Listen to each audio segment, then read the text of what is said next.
Hello students, how are you? I hope all feel fine. Students, today we are going to discuss a new topic of chapter gravitation, that is gravitational potential energy. तो आज हम इस video में discuss करेंगे gravitational potential energy and after then हम discuss करेंगे gravitational potential, है ना। ग्रेविटेशनल पोटेंशियल के बारे में भी हम यहाँ पे डिस्कस करेंगे।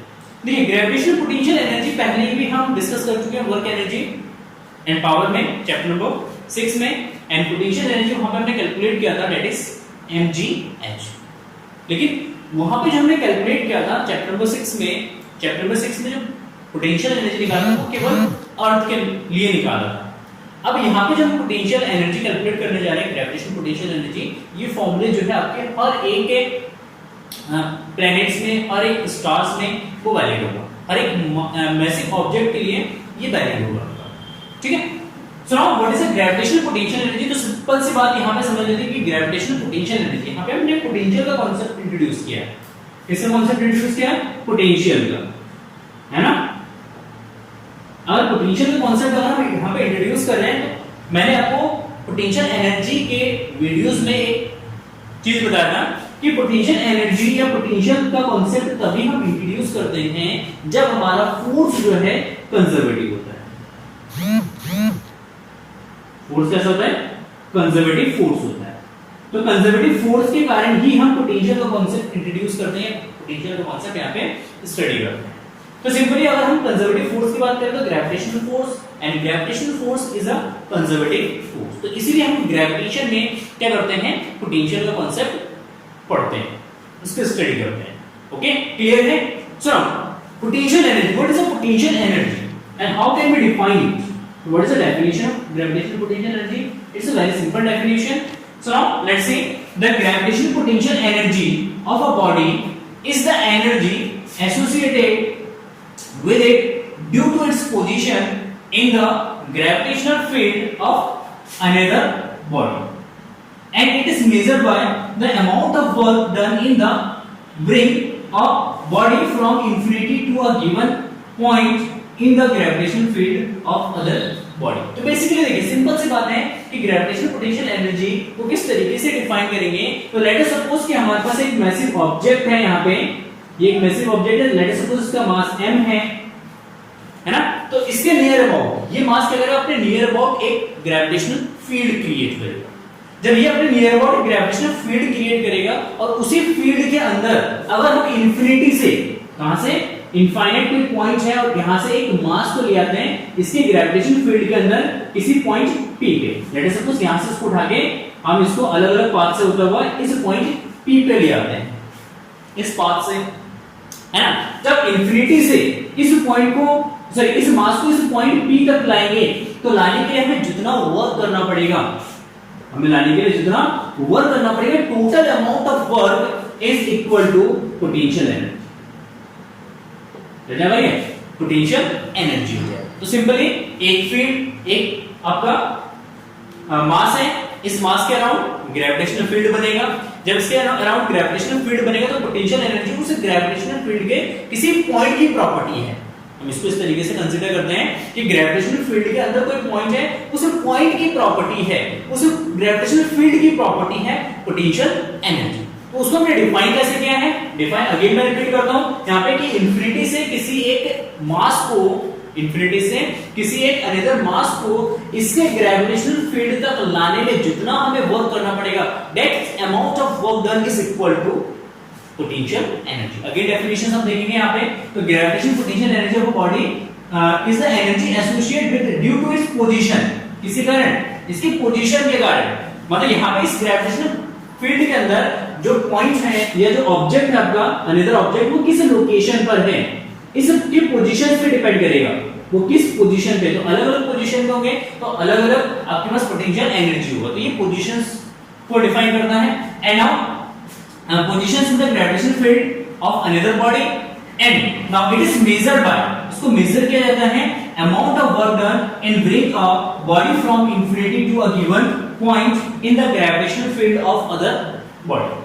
ठीक है, तो इंफिनिटी से किसी पॉइंट तक लाने के लिए जितना भी वर्क करना पड़ेगा, that's amount of work done is equal to gravitational potential energy. It's a very simple definition, note कर लीजिए इसको। एंड डेरिवेशन देखते हैं इसका।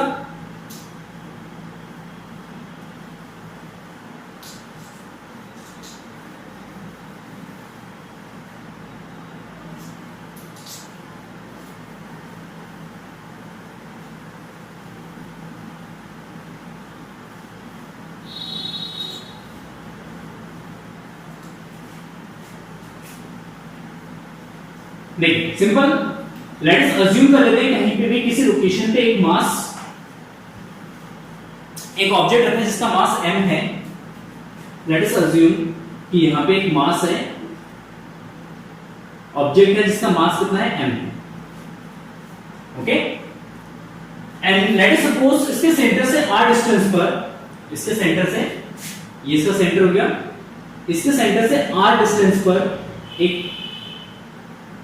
पॉइंट है P, और इस पॉइंट P पर हमें क्या निकालना है, gravitational potential energy, and this distance is equal to small r। And now let us see here, इस पॉइंट पे एक मास रखा हुआ है, एक अनदर मास रखा हुआ है, दैट इज स्मॉल m, ठीक है। दोनों मासेस के बीच का डिस्टेंस कितना है, r है। तो इस मास का इस पोजीशन पे कितना ग्रेविटेशनल पोटेंशियल एनर्जी है उसको कैलकुलेट करने के लिए हम इसको अज्यूम करते हैं कि लेट अस सपोज इस मास को हम कहां से ला रहे हैं, इनफाइनाइट डिस्टेंस से ला रहे हैं। कहां से, इनफाइनाइट डिस्टेंस से ला रहे हैं। यहां से ये इनफाइनाइट पॉइंट है, इनफाइनाइट से इसको लेके आ रहे हैं, ठीक है, इस तरीके से, क्योंकि अब फोर्स कंजर्वेटिव है because it is a gravitational force, and gravitational force में क्या है, वर्क जो है वो पाथ पे डिपेंड नहीं करता है, वो डिपेंड करेगा उसके initial point and final point पे। तो इसका इनिशियल पॉइंट इंफिनिटी है, final point at point P, ठीक है। तो लेट अस सपोज इसको जब हम ला लेते हैं पॉइंट P तक, तो लेट अस सपोज यहां पे किसी इंस्टेंट ये पॉइंट B है, जिसके इसके सेंटर से जो डिस्टेंस है लेट अस सपोज x, इसके सेंटर से पॉइंट P तक का जो डिस्टेंस, B तक का जो डिस्टेंस है वो कितना है आपका, x है, अज्यूम करते हैं। एंड यहां पे इस ऑब्जेक्ट को इस डिस्टेंस से, मतलब इस पॉइंट से, डिस्टेंस क्या है, इस पॉइंट से B से इसको छोटा सा डिस्प्लेसमेंट दिया जाता है और उसको पॉइंट A पे लाया जाता है। ये छोटा सा डिस्प्लेसमेंट हो जाएगा आपका dx। कितना, इनिशियली हम क्या करते हैं, B से ऑब्जेक्ट को पॉइंट A पे डिस्प्लेस करते हैं। जब A पे डिस्प्लेस करेंगे, छोटा सा डिस्प्लेसमेंट दिया हमने dx, एंड dx जब डिस्प्लेसमेंट देंगे छोटा सा वर्क करना पड़ेगा, एंड उस छोटे से वर्क को, उस स्मॉल वर्क डन को हम क्या करेंगे, इंटीग्रेट करेंगे, तो टोटल अमाउंट ऑफ वर्क निकल जाएगा जब इस ऑब्जेक्ट को हम इंफिनिटी से पॉइंट P पे लाएंगे। तो टोटल वर्क निकालने के लिए क्या करेंगे, हम इंटीग्रेट करेंगे with limit, okay. So now let us suppose let at an instant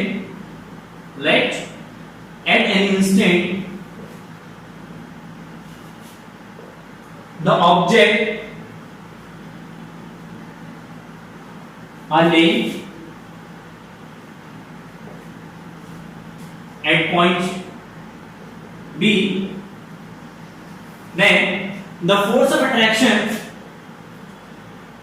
देखिए फोर्स कितना होगा, इसके पास मास m है, इसके पास मास स्मॉल m है, दोनों एक दूसरे से x डिस्टेंस पर हैं, तो उनके बीच में ग्रेविटेशनल फोर्स वर्क करेगा, and that's gravitational force F is equal to what, G capital M small m by x square.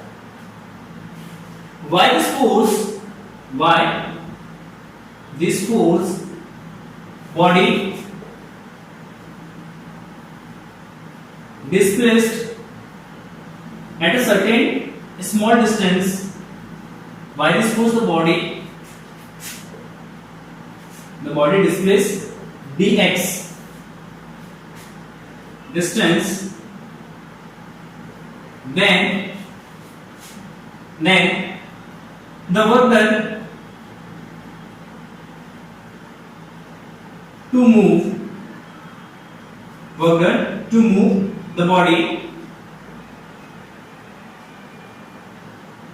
from B to A, मतलब B से A तक मूव करने में कितना वर्क करना पड़ा, तो ये वर्क डन हो जाएगा आपका, स्मॉल सा वर्क डन हो जाएगा dW is equal to F dot dx that is F dx।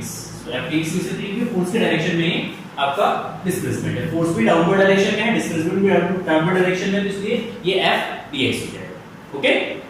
So now what is the value of x, x is f का वैल्यू है आपका g capital M small m by x square into dx। तो इतना छोटा सा amount of work करना पड़ेगा हमें जब इस ऑब्जेक्ट को पॉइंट B से पॉइंट A तक डिस्प्लेस करें। अच्छा, अब इस पॉइंट को फाइनली हम इस तरीके से ऑब्जेक्ट को फाइनली हम कहां से डिस्प्लेस करें, इनफाइनाइट से पॉइंट P तक डिस्प्लेस कर रहे हैं, तो यहाँ पे इसको टोटल वर्क निकालेंगे, तो उसके लिए इंटीग्रेट करेंगे, then the total work done, then the total work done to move the object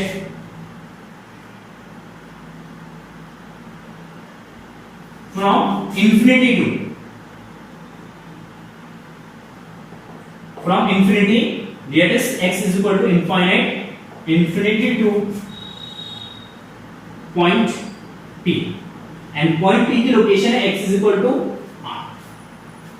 देखिए इंफिनिटी से पॉइंट P तक उसको मूव करने के लिए कितना वर्क करना पड़ेगा, टोटल अमाउंट ऑफ वर्क निकालने के लिए।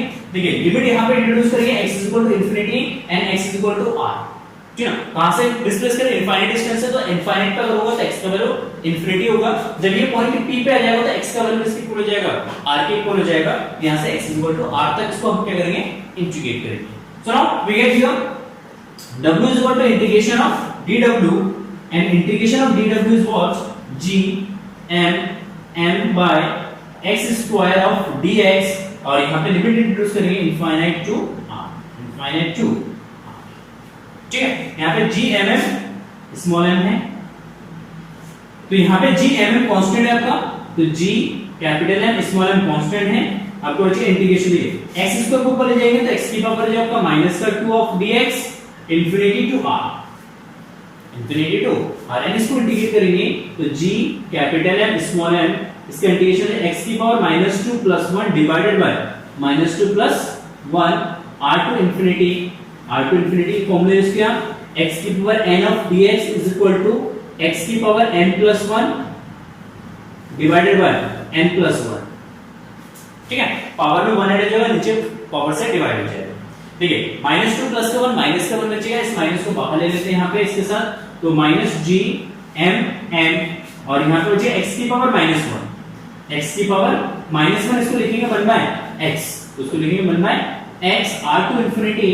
So now -g mm, और यहाँ पे लिमिट इंट्रोड्यूस करेंगे, तो अपर लिमिट x का वैल्यू r रखेंगे माइनस लोअर लिमिट x का वैल्यू इंफिनिटी रखेंगे, 1/infinity इज व्हाट 0, ये 0 हो जाएगा, तो यहाँ से w इज इक्वल टू हो जाएगा आपका माइनस का g m small m by, this is the total work done, जो कि आपको किसी ऑब्जेक्ट को या किसी पार्टिकल को जब आप इंफिनिटी से पॉइंट P तक डिस्प्लेस करेंगे, तो यहाँ पे आपको इतना वर्क करना पड़ेगा, W is equal to -GM/r। यहाँ पे माइनस है, ये इंडिकेट करे कि ये जो वर्क डन किया जा रहा है, जो वर्क किया जा रहा है, ये जो आपका ग्रेविटेशन फील्ड है वो खुद कर रहा है, क्योंकि यहाँ पे देखिए ये अट्रैक्शन फोर्स फील कर रहा है, फोर्स ऑफ अट्रैक्शन है। जब फोर्स ऑफ अट्रैक्शन है तो आपको लाने की जरूरत नहीं होगी, ग्रेविटेशन फील्ड के अगर उसको खींच देगा, जैसे किसी भी चीज को ऊपर से ड्रॉप करते हैं, क्या करते हैं, ऊपर से ड्रॉप करेंगे, जैसे ऊपर से ड्रॉप करोगे तो ग्रेविटेशन फील्ड के अगर उसको नीचे अपने आप खींचेगा, आपको फोर्स लगाने की जरूरत नहीं है। तो सेम यहाँ पे फिनोमेना यही हो रहा है कि यहाँ पे जो वर्क हो रहा है, ये वर्क सिस्टम खुद कर रहा है, सिस्टम पे हमें वर्क करने की जरूरत नहीं हो रही है, इसलिए यहाँ पे जो आपका वर्क डन है वो आपका नेगेटिव वर्क। नेगेटिव वर्क कब आता है, जब सिस्टम खुद वर्क करता है, जब हम सिस्टम पे वर्क करते हैं तो वर्क जो हमारा पॉजिटिव। ओके क्लियर, यहाँ पे नेगेटिव वर्क ये शो कर रहा है कि जो आपका वर्क है वो ग्रेविटेशनल फील्ड ने खुद किया।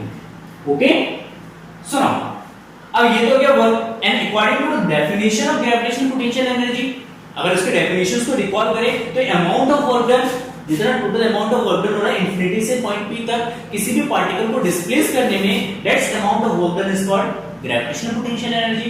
सो now gravitational potential energy, gravitational potential energy is equal to work done.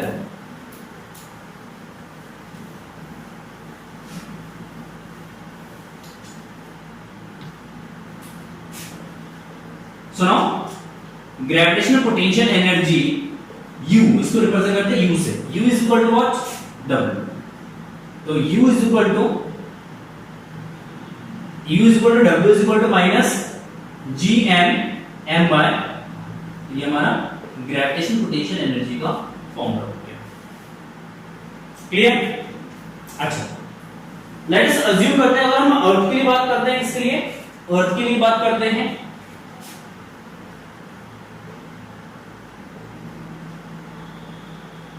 अर्थ के लिए अगर बात करते हैं तो अर्थ के लिए m जो है मास ऑफ अर्थ हो जाएगा, एंड यहाँ पे r जो है डिस्टेंस जो है वो आपका जाएगा, लेट अस सपोज ये r है, रेडियस है, तो ये h है, तो r प्लस h हो जाएगा आपका, रेडियस कितना जाएगा r प्लस h, ठीक है। तो यहाँ पे वैल्यू सब्स्टिट्यूट कर देंगे, E is equal to minus G M M by R plus H, ठीक है। बट अगर जी के टर्म्स में लिखते हैं, इसके टर्म्स में स्मॉल जी के टर्म्स में लिखते हैं, तो स्मॉल जी के टर्म्स में हो जाएगा आपका gravitational potential energy, that is, देखते हैं क्या आएगा। बट देखिए जी इज इक्वल टू होता है G M by R square, यहां से आपका G M is what, G M is equal to G R square हो जाएगा, यहाँ पे वैल्यू सब्स्टिट्यूट कर देना, तो u इज इक्वल टू हो जाएगा G R square M by R plus H, क्या आर प्लस एच, ये आपका ग्रेविटेशनल पोटेंशियल एनर्जी हो जाएगा। अगर और उसके ग्रेविटेशनल फील्ड में अगर किसी ऑब्जेक्ट को किसी h हाइट तक उसको लाया जाता है तो उसकी ग्रेविटेशनल पोटेंशियल एनर्जी हो जाएगा mg r² by re plus h, okay. चलो अगर इसको अगर आगे सॉल्व करते हैं तो यहाँ पे जाएगा mg, देखिए यहाँ से r कॉमन ले लेना, r² डिवाइडेड बाय, यहाँ से r कॉमन आएगा, तो यहाँ बचेगा आपका 1 plus h by r, 1 by h by r, ठीक है। तो यहाँ पे एक r से एक r आपका कैंसिल हो जाएगा सिंपली, तो ये जाएगा आपका mg r 1 plus h by r, 1 plus h by r की पावर -1, फिर इसको बाइनोमियल थ्योरम से एक्सपेंड करेंगे, तो जब इसको बाइनोमियल थ्योरम से एक्सपेंड करेंगे तो ये मिलेगा अपना mg r 1 plus h by r, यहाँ पे माइनस हो जाएगा, n plus higher terms, higher power terms, देखो हायर पावर टर्म्स जो है वो नेग्लिजिबल क्वांटिटी का होगा, क्योंकि h अपॉन r का जो वैल्यू है वो लेस देन 1 है, 1 से बहुत ज्यादा लेस है, जब बहुत ज्यादा लेस है तो उस केस में हायर पावर जो है और ज्यादा लेस हो जाएगा, तो हायर पावर टर्म्स को क्या करेंगे यहाँ पे कैंसिल आउट करेंगे, and then we get here that u is equal to mg r 1 minus h by r, 1 minus h by r, अगर इसके अंदर मल्टीप्लाई करेंगे तो फॉर्मूला बनेगा mgr minus mgr h by r, यहां से इससे कैंसिल आउट हो जाएगा, then mgr minus mgh, that is gravitational potential energy difference, surface and इस पॉइंट के बीच का डिफरेंस, ठीक है, क्लियर है। तो ये हो जाएगा आपका ग्रेविटेशनल पोटेंशियल एनर्जी आपका किसी भी सिस्टम के लिए, and that is delta U हो जाएगा, सिंपली आपका क्या जाएगा डेल्टा U हो जाएगा। अगर यहाँ पे डेल्टा U ले लेंगे, क्या ना, अर्थ सरफेस पे अर्थ पॉइंट इस पे अगर डेल्टा U ले लेंगे तो उस केस में क्या जाएगा, ये आपका mgh के इक्वल हो जाएगा, ठीक है। सिंपली अगर इसमें डिफरेंस निकालते हैं, क्या निकालते हैं, डिफरेंस निकालते हैं, तो देखिए डिफरेंस क्या आएगा, ग्रेविटेशनल पोटेंशियल एनर्जी का difference. So at the surface of the earth के सरफेस पे gravitational potential energy, let us suppose u not, that is mgr, कितना है mgr है, तो इन दोनों का जो डिफरेंस होगा आपका, ठीक ना, change in potential energy, that is delta U, delta U is equal to, इसमें से इसको माइनस कर देना, u not minus u, that is mgr minus mgr minus minus plus हो जाएगा, यह mgh, इसे कैंसिल आउट हो जाएगा, एंड that is mgh। ये हमने एक्सप्रेशन कैलकुलेट किया था वर्क एनर्जी पावर में, दैट इज कि ग्रेविटेशनल पोटेंशियल एनर्जी जो है अर्थ के लिए that is equal to mgh, जब उसको अर्थ से, देखिए सिंपली क्या करें ना, जब उसको अर्थ सरफेस से h हाइट पे ले जाते हैं तब आपने कैलकुलेट किया, जब इसको अर्थ सरफेस से h हाइट पे ले जाएंगे तो इस पे, इस पॉइंट पे आपका एनर्जी है इसके पास कितना, mgh mgr, इस पॉइंट पे जब इसको h हाइट से लेफ्ट कर रहे हैं, उठा रहे इसको, फिर राइज कर रहे हैं, तो इस केस में यहां से यहां तक ले जाने में हमें ग्रेविटेशन फील्ड के अगेंस्ट वर्क कर रहे हैं, तो कुछ ना कुछ वर्क करना पड़ेगा, और कुछ वो जो वर्क है वो आपका पोटेंशियल एनर्जी के टर्म्स में यहां पे स्टोर होगा। तो इस केस में कितना पोटेंशियल एनर्जी होगा, that is mgr minus mg, हम दोनों का डिफरेंस जो हो जाएगा वो आपका जाएगा mg। इसका मतलब है यहां से यहां तक इसको ले जाने में हमें जो वर्क करना पड़ेगा that is mg h work करना पड़ेगा। ठीक है, तो ये बहुत ही एक इंटरेस्टिंग टॉपिक है gravitational potential energy. I hope आपको ये पॉइंट्स क्लियर हो गया। ठीक है, माइनस साइन हमें यहां पे कंसीडर कर लेना है यहां तक, उसके बाद हम उसको रिप्लेस कर देंगे। Okay, so now let us see next, gravitational potential. Gravitational potential, potential को कैसे डिफाइन करेंगे? ग्रेविटेशनल पोटेंशियल, हमने पोटेंशियल एनर्जी को डिफाइन किया है, एंड ग्रेविटेशनल पोटेंशियल को डिफाइन करते हैं simply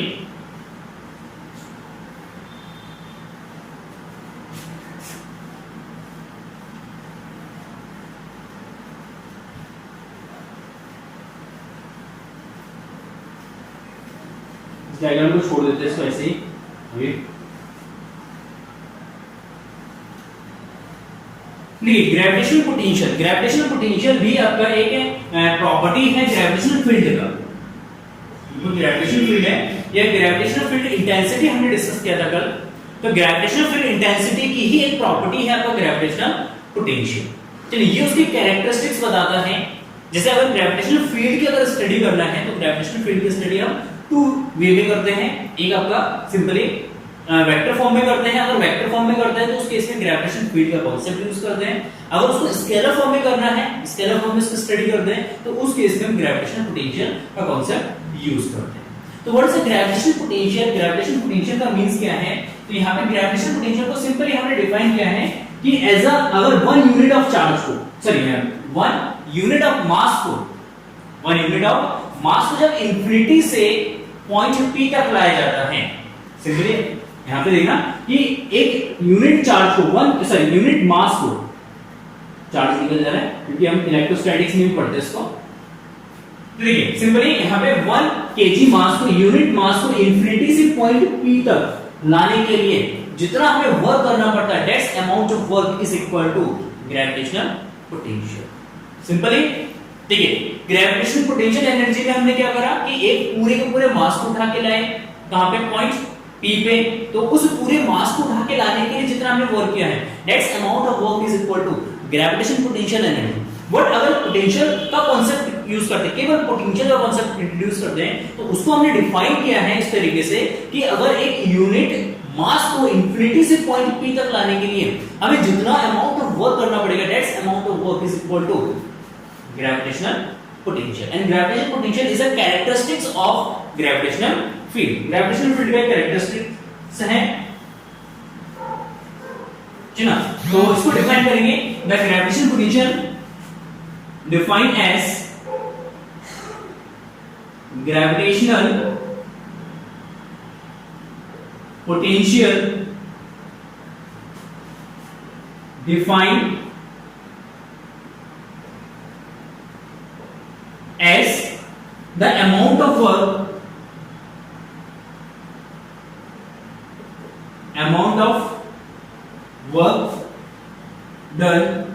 to move a unit mass from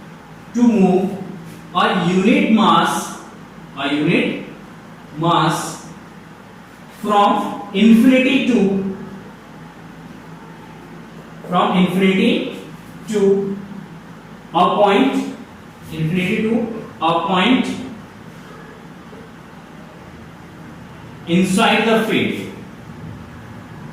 inside the field, ठीक है ना। the gravitational potential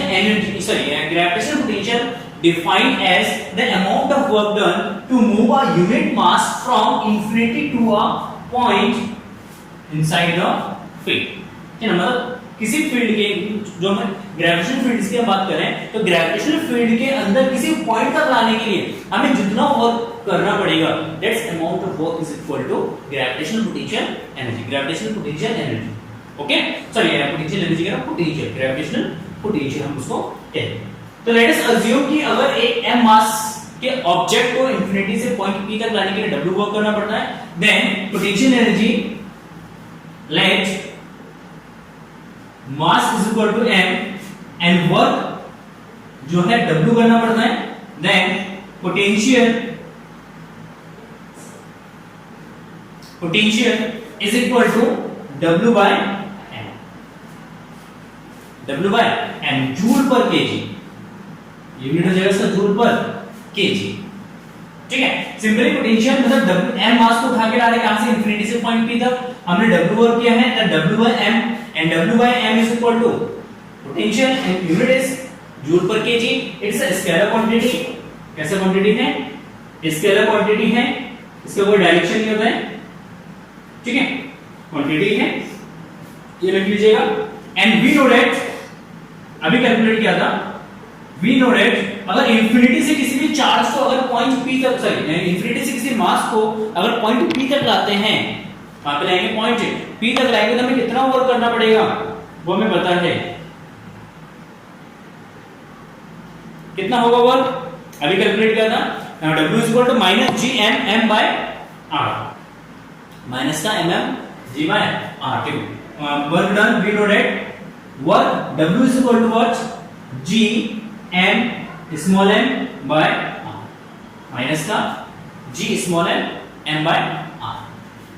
small m को उसके डिवाइड में जा रहा है तो W by small m is equal to what? Minus G M by r and W by m is equal to what? G M by r। और इसको हम रिप्रेजेंट करते हैं v से, तो potential v is equal to W by m is equal to minus का G M by r। तो gravitational potential जो है वो हमेशा कैसा होता है? नेगेटिव होता है। नेगेटिव का यहाँ पे इंडिकेट यही है कि भी वर्क जो है वो ग्रेविटेशनल फील्ड खुद कर रहा है। सुनिए, कौन कर रहा है? खुद कर रहा है। ठीक है, तो that is gravitational potential. And अगर इन दोनों में रिलेशन देखेंगे तो gravitational potential energy is equal to potential into mass, है ना? पोटेंशियल इनटू मास हो जाएगा। तो gravitational potential energy U is equal to minus of V into m, sorry V into m हो जाएगा। इन दोनों के बीच में ये रिलेशन आ जाएगा आपका।